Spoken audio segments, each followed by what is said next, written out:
这是世界上最后一座魔法火山时，倒入神秘药水就能喷发火山岩浆，还能挖出各种炼金材料。天然黄水晶更是一颗难求。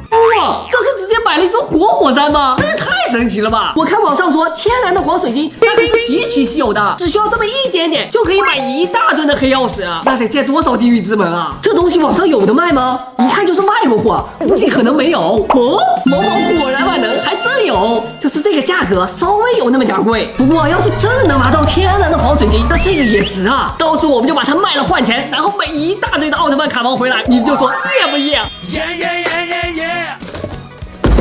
？Dig 大猪，挖掘空气，收藏盒，放大镜，刚买热的小火山，还有一包神秘粉末，一红一白。看它的玩法说明，首先就是将这些神秘的粉末放到火山口，让它充分的进行喷发。等喷发完全之后，我们就可以挖掘了。这是什么原理啊？难道说黄水晶是现场生成的吗？必须要喷发完我们才可以挖掘啊？算了，还是听它的来吧。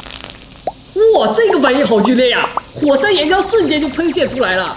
但火山口的泡泡还是冒个不停，想必里面肯定发生了剧烈的化学反应。接下来我们就开始挖宝吧。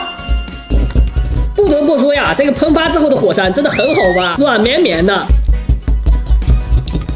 不过30秒我们就把它整个山头给烧平了，看来真正的宝藏啊，应该就在它的下面。又烧了1/4了，还没看到，该不会是因为火山喷发里面的宝石都没了吧？空空如也，到现在都没见到影子。哇，这边有东西啊，好大一块！这难道就是我们传说中的黑曜石？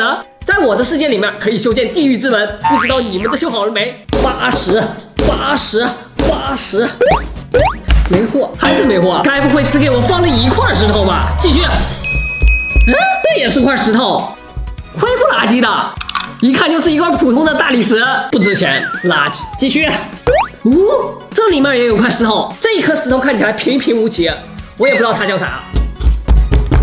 又来一块不知名石头。哇，这是个好东西啊！透明的玉石，还有点发黄，人称白水晶，放在你的书桌台上可以提高你的注意力和集中力。